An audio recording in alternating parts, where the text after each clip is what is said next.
Bonjour, on se retrouve aujourd'hui pour parler d'un fusil particulièrement intéressant, le SR1, qui est la version civile de l'AK-107, conçue pour l'IPSC, mais je vais profiter de cette vidéo pour parler un peu du développement militaire de cette arme.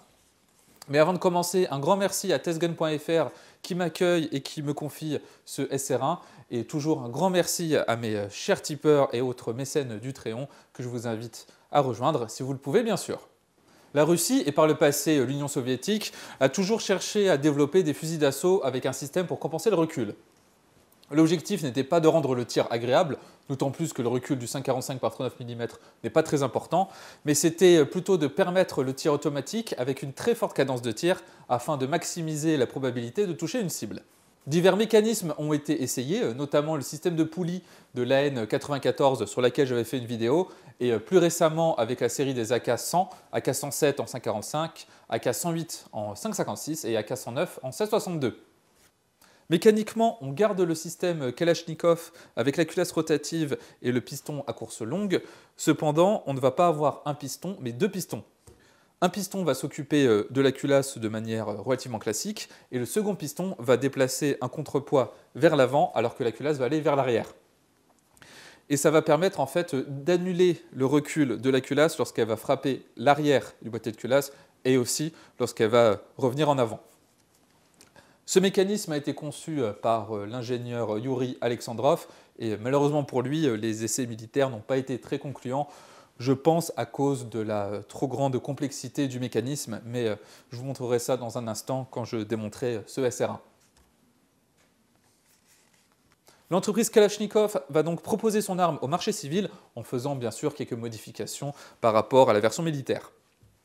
Et le marché cible est les tireurs sportifs et plus précisément ceux qui pratiquent l'IPSC.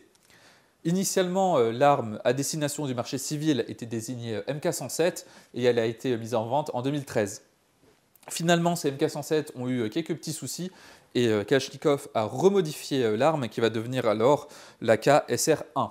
SR pour Sport Rifle, et la commercialisation a commencé à partir de 2018. C'est une arme qui est à destination des tireurs sportifs et plus précisément des tireurs européens, car c'est plus compliqué pour les Américains d'importer des armes qui viennent de Russie. Alors évidemment, la guerre en Ukraine a mis un stop à ces importations et je pense que ça n'a pas aidé à la vente de ces fusils. Malheureusement, je n'ai pas trouvé le nombre de ventes des SR1, mais je ne pense pas qu'il y en ait eu énormément. En plus, je ne suis pas forcément très convaincu de l'aspect compétitif de cette arme par rapport à un AR-15 customisé, mais on va en parler un peu plus tard, après avoir regardé cette arme de plus près et tiré quelques cartouches. Le SR1 est un fusil qui est assez lourd car il pèse 4,25 kg non chargé. Et ce, malgré la partie en polymère qui contient l'arcade de pontée et le puits du chargeur.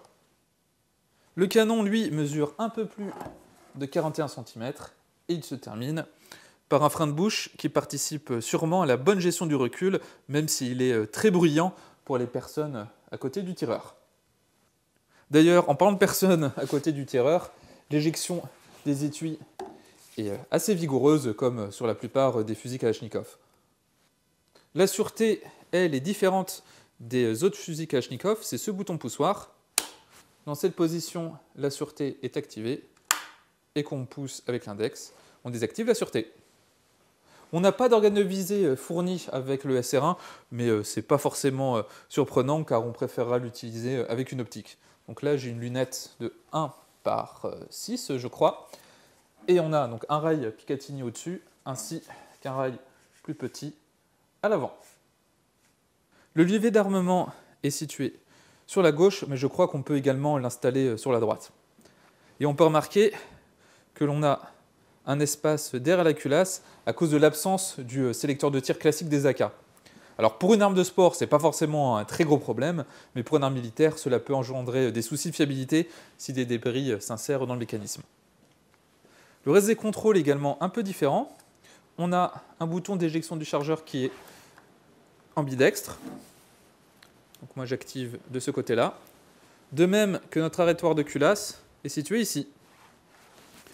Notre crosse, elle, est compatible avec les crosses d'AR-15 et celle-ci est télescopique. Notre poignée pistolet, elle, ressemble, je trouve, beaucoup à celle d'un AK-12 et on a une trappe à l'intérieur afin d'y mettre un kit de nettoyage. Enfin, on peut voir deux leviers sur le côté droit, ici et ici. Et ces leviers vont nous être utiles pour le démontage que l'on va voir après avoir tiré quelques cartouches. On va essayer ce SR1 pour voir si on ressent vraiment la compensation du recul.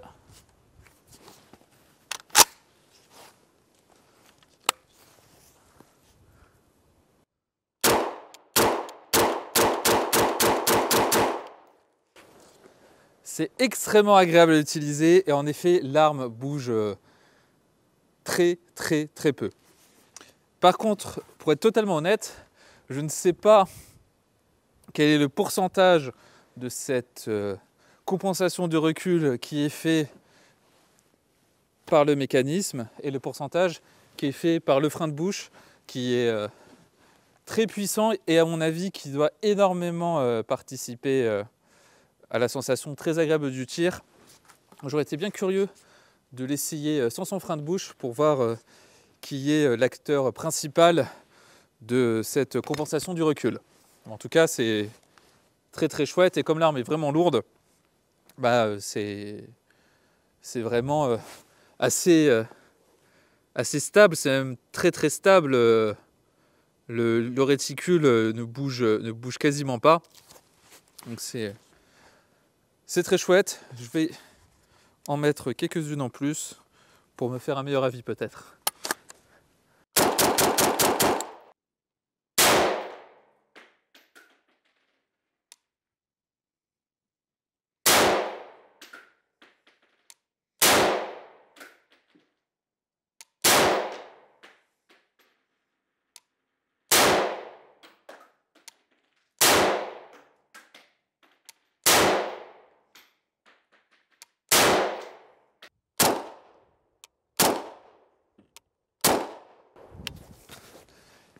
Et on sent quand même bien la culasse qui reste en arrière au dernier tir. C'est peut-être un peu moins flinguant que sur un AR, mais on le ressent quand même. Le démontage du SR1 n'est pas extrêmement compliqué, mais il est plus complexe que le démontage d'un AK standard. Ce qui ne change pas, ce sont les mesures de sécurité.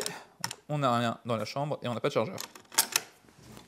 Je vais faire pivoter ce levier, ce qui va me permettre de retirer l'ensemble avec le couvre-culasse et le rail Picatinny.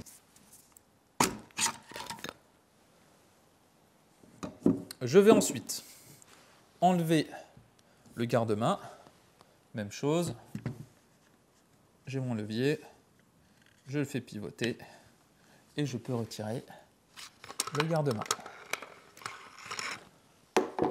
Et on peut voir que l'on a un mécanisme bien différent de celui d'un fusil Kalachnikov standard. On a notre évent qui est ici et cet évent va rediriger les gaz vers l'avant et vers l'arrière afin de faire déplacer les deux pistons. Le piston en dessous est rattaché à la culasse et l'autre se déplace vers l'avant et va contrebalancer le mouvement de la culasse. Et pour que la force qui va vers l'arrière soit identique à celle qui va vers l'avant, on a une paire d'engrenages ici qui va permettre de synchroniser le mouvement des deux pistons. D'ailleurs, en parlant de piston, je vais enlever le premier, donc celui du dessus. Donc je pousse en arrière et je le soulève et je peux le retirer. Et on peut voir ici la paire d'engrenages dont je parlais un instant. Ensuite, je vais enlever, comme sur un AK, le ressort récupérateur. Donc, je pousse un peu ici et je fais sortir ce ressort et la tige guide. Ensuite, je retire l'ensemble avec le piston et la culasse, donc je ramène ça en arrière et je soulève le tout. Et on peut voir notre culasse qui est assez classique en fait. Et que je vais également enlever de la même manière que sur un AK.